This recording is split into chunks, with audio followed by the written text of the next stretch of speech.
அற்புத சபைகளில் வந்திருக்க இன்னார் இன்னார் என்ற விளக்கம் விளக்கமாக சொன்னால் எனக்கும் தெரியும், அமர்ந்திருக்கிற அனைவருக்கும் புரியுங்க. விளக்கமாக சொன்னாதான் உங்களுக்கு புரியும். ஆமாங்க, தெளிவாக சொல்கிறேன். அப்படியாகட்டும். செவி கொடுத்து கேட்க சித்தமாக இருக்கின்றாயா? செவி கொடுத்து கேள்.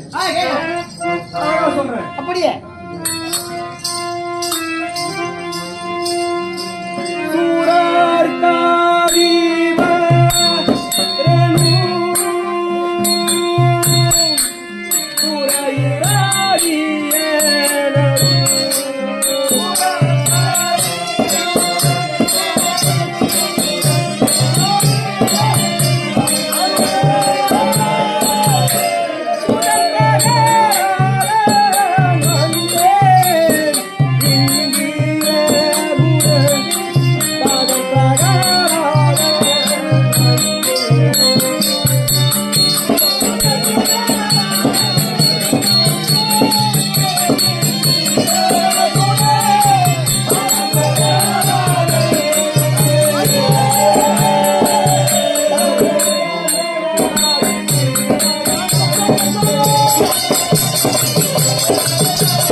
ஆளக்கூடியவர் இரண்யேஸ்வரர். மகாராஜா. ஆமா, அவருக்கும் நீலாவதி அம்மையருக்கு பிறந்த என்று தெரியுமா? என்னங்க ஐயா? பிரகலாதன் பிரகலாதன் இருப்பாரு.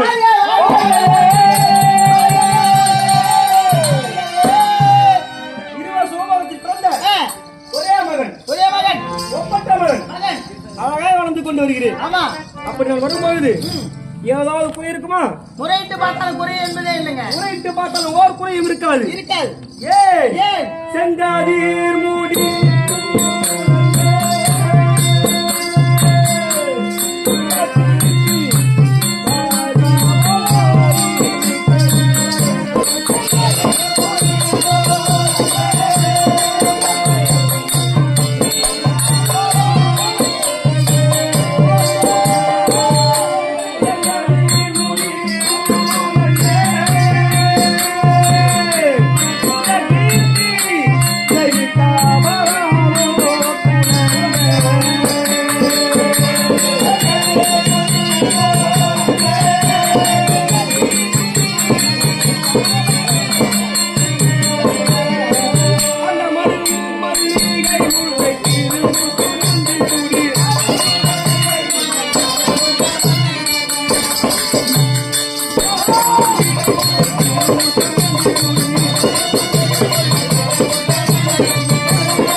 பார்த்தாயா? ஆமாங்க, கேட்க திசையிலே காலையிலே சூரிய பகவான் எத்தனை மேல ஜொலிக்கிறாரோ அதே போல ஜொலிக்குதுங்க. அதே போல அழகா இருக்கின்றது. ஆமாங்க, மார்பழக்கம், முதற்கீர்த்திகள், ஆடையாபரணங்கள் பார்க்கும் பொழுது எப்படி இருக்கின்றது? சூரிய பிரகாசம் போலே இருக்குதுங்க. சூரிய பிரகாசம் போல இருக்கின்றது. ஆமா, நகரத்துல கற்களை எழுத்து மணிமுடி. ஆமாங்க, எப்படி இருக்கு? நல்லா இருக்குதுங்க. அப்படி நான் வருகின்ற பொழுது ஆமாம், யார் யார் வாழ்த்துகிறார்கள்? யார் பாவனாவர் கண்டி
பூ மாதிரி தெளிக்கின்றார்கள். ஆமாங்க. அப்படின்னா என்னங்க? பூ என்றால் புஷ்பம், புஷ்பம். மாறி என்றால் மழை. மழை. நான் வருகின்ற பொழுது எங்கே என் பாதத்தை முத்த தைத்து விடக் கூடாது என்று மலர்களை எடுத்து காம்புகளை கட்டளித்து நான் நடக்கின்ற வழியாதன் எல்லாம் ஆமாங்க தெளித்துக் கொண்டே வருகிறார்கள். ஆமாம். ஏன் அப்படி செய்கிறார்கள்? என் தந்தை சோனியாபுரி பட்டிருக்கிற மற்றும் அரசர் சொர்க்கம், மத்தியம், பாதாளம் என்று சொல்லக்கூடிய ஆமாங்க 3 உலகம் ஜெகத்தோடு ஒருவரால் செய்து கொண்டிருக்கிறார். அப்படி இருக்கும் பொழுது எனக்கு எதனா குறை இருக்குமா? குறை இருக்காதுங்க. ஓர் குறையும் இருக்காது. அப்படி இருந்தாலும் ஆனந்தமே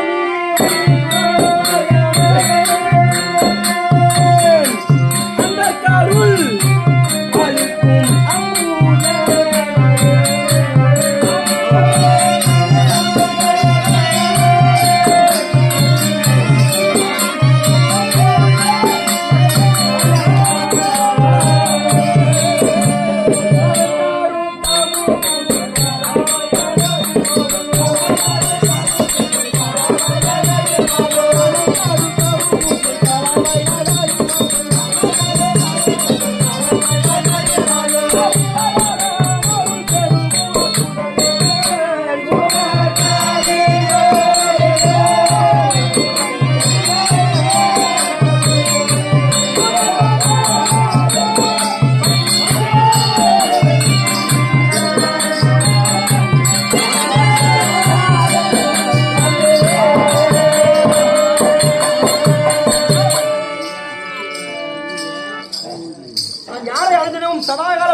அல்லும் பகலும் 60 நாளையும் யாரை வணங்கிக் கொண்டு வருகிறேன்?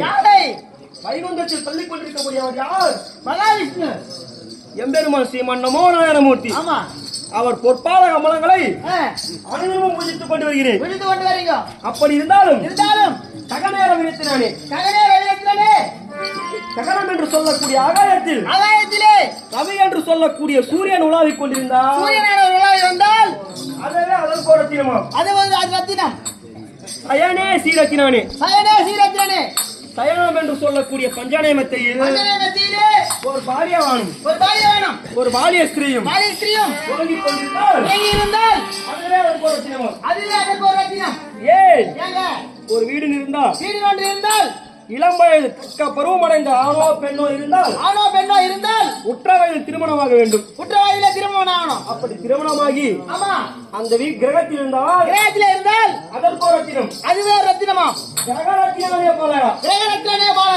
கிரகம் என்று சொல்லக்கூடிய வீட்டில் ஒரு மயிலச்செல்வம் இருக்க வேண்டும். குழந்தை இருக்கணும். ஏங்க குழந்தை என்பவர் வீட்டில் இருக்க வேண்டும். அப்படி குழந்தை இல்லாத வீட்டில் ஜலம் என்று சொல்லக்கூடிய நீர் அறிந்தினாலும் அது குருதிக்கு சமம் என்பார்கள். ரத்தத்துக்கு சமம் சொல்லுவாங்க. ஐயா ஏங்க அமைதியாக இருக்கக்கூடிய 2 இடம் உள்ளது. ஆமா, அது என்னென்ன? ஒன்னு இடுகாடு என்று சொல்லக்கூடிய சுடுகாடு, ஒன்னு கோவில். இது 2 இடம் தான் அமைதியா இருக்கும். ஆமாங்க. இங்க போனா மன நிம்மதி கிடைக்கும், அங்க போனா மன நிம்மதி கிடைக்கும், அமைதியா இருக்கும். குழந்தை இல்லாத வீடு இது 2க்கும் சமம் என்பார்கள் பெரியவர்கள். அப்படிங்களா? குழந்தை இல்லாத வீட்டுல அண்ணன் தண்ணி சாப்பிடக்கூடாது, உணவு இருந்தக்கூடாது, ஜலம் இருந்தக்கூடாது. ஆமா, அப்படின்னு சொல்லுவாங்க. கோவில் சொத்தை திருடவும் கூடாது, அபகரிக்க கூடாது. குழந்தை இல்லாதவங்க சொத்தை அபகரிக்க கூடாது அப்படின்னு சொல்லுவாங்க. கிரகரத்தினாலே பலகா. அப்படி கிரகம் என்றா குழந்தை இருக்கணும் ஒரு வீட்டுல. அப்படி ஒரு குழந்தை இருந்தாதான் ஆமா அதற்கு ஒரு ரத்தினம் என்பார்கள். சபாரத்தினாலே பண்டிதகா. இச்சபையிலே பெரியோர்கள், சிறியோர்கள், சற்றறிந்தவர்கள், கலைவாணர்கள் அனைவரும் இருக்காங்க. ஆமாங்க. அந்த பெரியோர்கள் இருக்கும் சபையில் இச்சிறியான் சொல்லிக் கொண்டு வரும் பதங்களில் குற்றம் குறைந்தால் மன்னிக்குமாறு கேட்டுக் கொள்கிறேன். அப்படியாங்க? ஏன் எவ்வளவு பெரிய ஆடி இருப்பாங்க. ஆமா, நிறைய பேருக்கு தெரிஞ்சிருக்கும். அப்படி தெரிஞ்சிருந்தாலும் அழகா அவன் வந்து பார்க்கிறாங்க. ஏதோ குழந்தை ஒருத்தன் வரான், அழகா பாடிட்டு இருக்கான். ஆமாங்க. அவனுக்கு தெரிஞ்சதோ பண்றான். குறையை கண்டுபிடிக்காம நிறைவோடு பார்த்துட்டு இருக்காங்க. ஆமாம், அதற்கு அவங்களுக்கு நம்ம கடமை போட்டிருக்கோம். சரிங்க. அதுதான் அப்படி சபாவத்தினாலே பண்டிதரா. பண்டிதரா. சபைன்னு ஒண்ணு இருந்தா சபையில் இருந்தால் பெரியவங்க இருக்கணும். ஆமா பெரியவங்க இருந்தாதான் ஆ, அந்த சபைக்கு அலங்காரம். ஆமா அதை போல் அழகாக வந்து கொண்டிருக்கின்றேன். ஆ, அப்படி இருந்தாலும் சரிங்க நான் இன்னும் எப்படி வருகிறேன்? எப்படி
மாதவன் ஐயா வந்தான் பிரகலாதன். ஆமா இந்திராதிபதி வேந்தன் என்றேன். ஆமா ஏன் ஏங்க என் தந்தை தந்தை தேவலோகத்திற்கு அதிபதியாக விளங்கக்கூடிய ஆமா 30 தேவர்களுக்கும் யாருக்கும் இருக்கக்கூடிய ஆ, அந்த இந்திரனே என் தந்தைக்கு கீழ்ப்பணித வேலை செய்கிறான். ஆமாங்க அது மட்டுமா? வேற என்ன நவகிரகங்கள் நவகிரகம் அது மட்டுமா? வேற முனிவர்கள் முனிவர்கள் முன்னோர்கள் முன்னோர்கள் என்று சொல்லக்கூடியவர்கள் ஆமாங்க அனைவரும் என் தந்தைக்கு கீழ்ப்படுகிறார்கள். அனைவருமே அடக்கம் அப்படி இருக்கும்போது ஆ, எப்பேற்பட்ட பெருமை இருக்கும்? பெருமைதாங்க எனக்கு என்ன வயதாகிறது தெரியுமா? என்ன?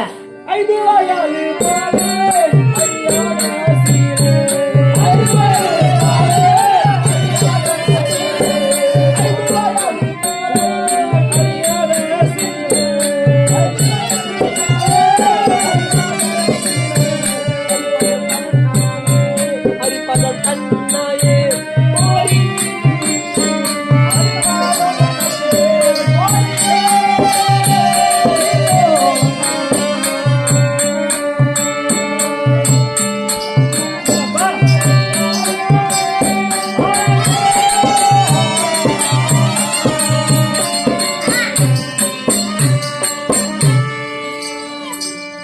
வயதோ 5 ஆகிறது. ஆமாங்க சிறியவன். பெரியவர் அப்படி இருந்தாலும் ஆ, இச்சபையில் ஆ, அழகாக வந்து கொண்டிருக்கின்றேன். ஆமா.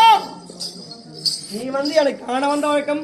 உன் தந்தையை ஐஸ்வர்யா சொல்லிடுறாரு என் தந்தை வரும்படி உத்தரவு. ஆமாங்க என் தந்தை வரும்படி என்றால் ஆ, போகாம இருக்க முடியுமா? போய் ஆகணுங்க எப்பேற்பட்ட ஆளவர். ஆமா அவரை பார்க்க ஆ, எப்பேற்பட்ட புண்ணியம் செய்யணும். புண்ணியம் செஞ்சிடணும் அனுதினமும் அவரை பார்க்க முடியுமா? ஆ, அவரால் நினைச்சதான் நம்ம போக முடியும். ஆமாங்க நம்மளால நினைச்சா அவரை போய் பார்க்க முடியாது. முடியாது அப்பேற்பட்ட என் தந்தையே இன்று கூப்பிட்டுக்கிறார் என்னை கூப்பிட்டுருக்காருன்னா ஆமாங்க ஏதோ இருக்கு. போய் பார்க்கலாம் காரணம் இல்லாம இருக்காரா? இல்லங்க புறப்படு போகலாம். போகலாம்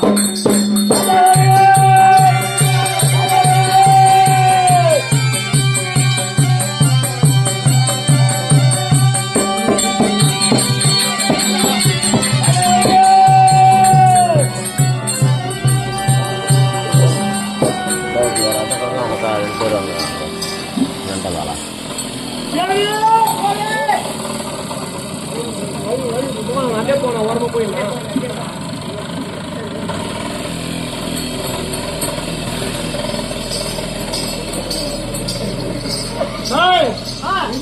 என் குழந்தை வந்தானா? என் ராஜாவை வர சொல்றாடே, வர சொல்றான், வர சொல்றான். மமரை முடிவா தேவா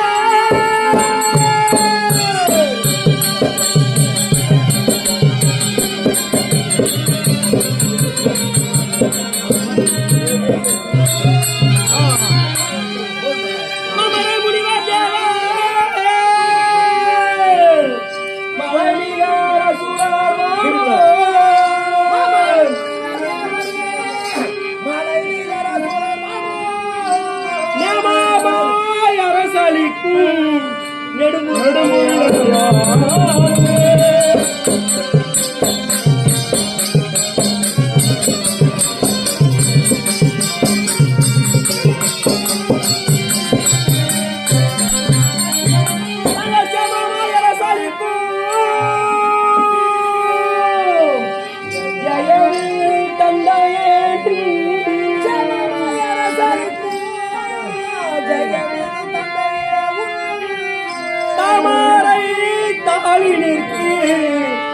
சாஸ்தாங்கம் போட்டு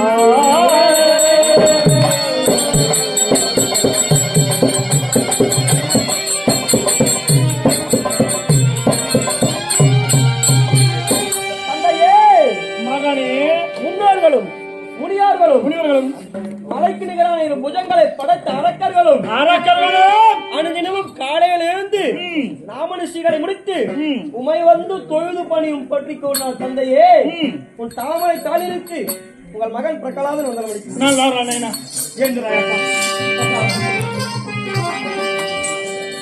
என் மகன் என் பாதம் வலிக்குதுப்பா. அவ்வளவு பாசம். உலகத்திலே புத்திர பாசம் பொல்லாத பாசம். சோறு போடுறானோ இல்லையோ குடிச்சிட்டு வச்சா கூட கொள்ளக்கார நல்லா இருக்குன்னா எல்லா அப்பனும் நினைப்பானே. ஆமா, நான் கொல்லி போறதுக்கு வரும்லவா? ஆமாங்க. ஜேம் ஜேம் ஓ சரி.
சொல்லுங்கப்பா என் செல்லம். சொல்லுங்கப்பா என் ராஜா.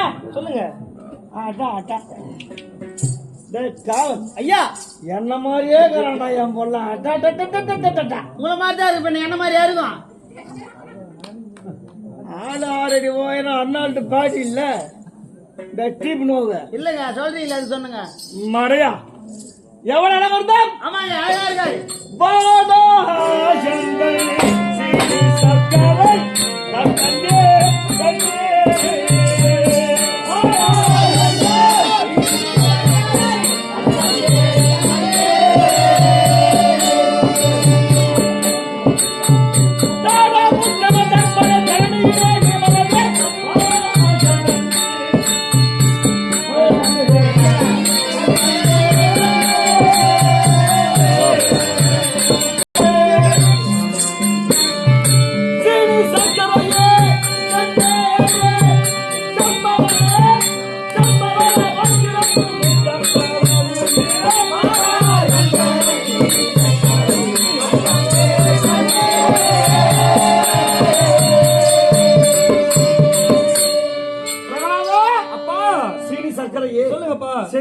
சொல்லுங்க. நீ செவ்வாய் மனது அப்பாவுக்கு ஒரு முத்து முத்துறான். தாராளமா தரமா பார்த்து மீச குத்து போடுறேன். நீனா உட்கார் குழந்தைக்கு வலிக்கும். ஆமாங்க.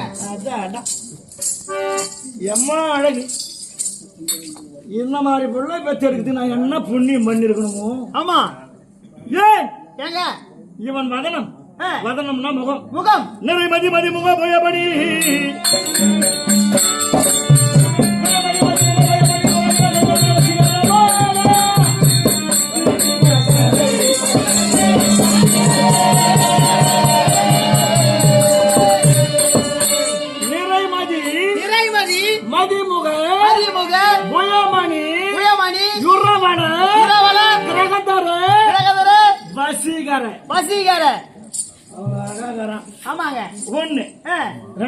என்னங்க எல்லாத்தையும் பாடி போனா ஒரு ராத்திரியில் ஆட முடியாது இந்த ஆட்டத்தை. என்ன மாறும் கதை 7 ராத்திரி வாத்தியார் எழுதுன்னு. ஆமாங்க. அது ஒரு 2 ராத்திரினா ஒரு கணக்காட்டம் இருக்கும்.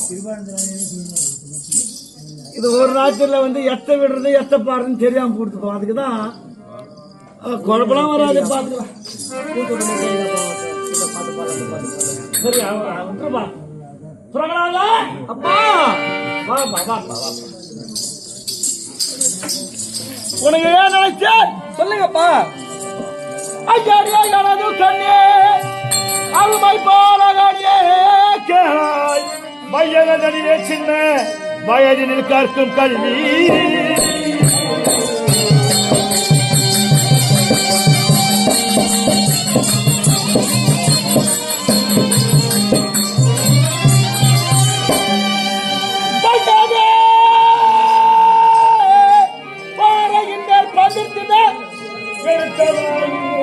மெய்யன உரைப்பதாலேயே மேன்மையாய் நூல் கற்றுக் கொள்வார்.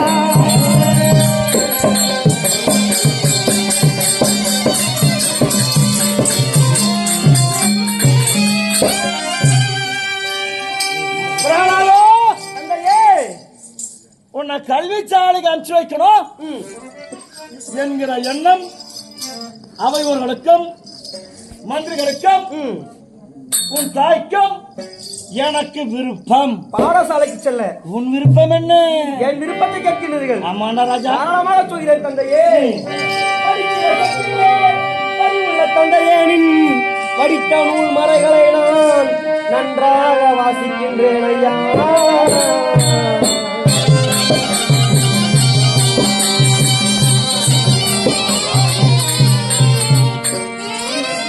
பாடசாலைக்கு சென்று வருகிறேனப்பா. இதான் குடும்பம். நான் ஒண்ணு என் சம்சாரம் சரிதான். இப்ப நான் சொல்றேன் என் பிள்ளை சரின்றா. குடும்பம்னா இப்படிதான் இருக்கணும். ஒரு குடும்பம் கல்ச்சராகவே இருக்கும். அழகா இருக்கு. படிக்க தாராளமாக போயிடறப்பா. ஆமாம், இளமையில் கல் என்பார்கள். ஆமா, இளமையில கல்லு குடிக்கணும். பையவே பாறையின் மேல் பதிர்ந்து இழுத்தவர். ஆமாங்க, இளமையிலே படித்தால் இளமையிலே படித்தால் பாரமாலை எழுதின எழுத்து மாதிரி, பாறையில எழுத்து மாதிரி காத்தடிச்ச கலைமா கிடையாது, மழை பெய்த கலைமா கிடையாது. முதுமை கல்வி மண்ணில் எழுதுற மாதிரி. ஆமா, மண்ணில் எழுது. வாத்தியார் பையவே பாறையின் மேல் பதிர்ந்துதான் எழுத்ததாகும். ஆமாங்க, அந்த மாதிரி சின்ன வயசுல இருந்து எந்த கல்வி, ஆமா, எந்த துறையில் நாம் ஈடுபடுகிறோமோ சின்ன வயசுல இருந்து ஆமா, வளர வளர அந்த துறை அவனுக்கு சாப்பாடு போடும். சொன்னாலும் சொல்லாச்சு அந்த மாதிரிதான் இவங்க குடும்பமே வந்துக்குது. ஆமாங்க, என் குடும்பம் வந்துக்குது. 7 8வது தலைமுறை எங்க பையன் இவன் பவுடர் போட்டு மேடை ஏறிங்கிறது. என்னோட 7வது தலைமுறை 20 தலைமுறை. ஆமா, குழந்தை 8வது தலைமுறை. ஆமாங்க, புரியுதா? அந்த சின்ன வயசுல இருந்து போனோம். ஆமா, நல்லா இருக்கு. சரிங்க. எங்க போனோம் கல் குடிக்கிட்டு கிடையாது. இல்லங்க, கற்கணும். அதிகமா குடிச்சா கக்கிதான் தீரணும். எல்லாம் நன்மைக்கு வா, படிக்கிறதுக்கு சித்தமா தாராளமா போறப்பா. நீ அந்த பரம வாத்தியார நானு ஏற்பாடு பண்றேன். ஆமா, போயிட்டு வாமா.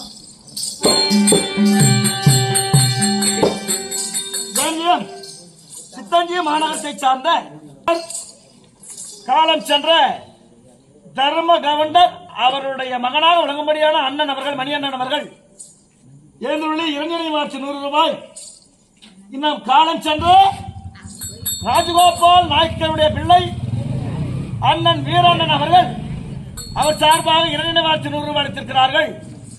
அவர்கள் சகல வளமாய் வாழ ஆண்டவனை வணங்குகிறோம். பெரியவர்களே வாழ்க வளமுடன். ஆனா ஒண்ணுப்பா, என்னங்க ஐயா, வாத்தியார போடணும். வாத்தியார் போடணும், நல்ல வாத்தியாரா போடணும். ஆமாங்க, ஏன்னா வாத்தியார் முட்டாளா இருந்தா படிக்கிற பசங்க ஒழுங்கா படிக்குமா? படிக்காதுங்க. ஒரு சில பசங்க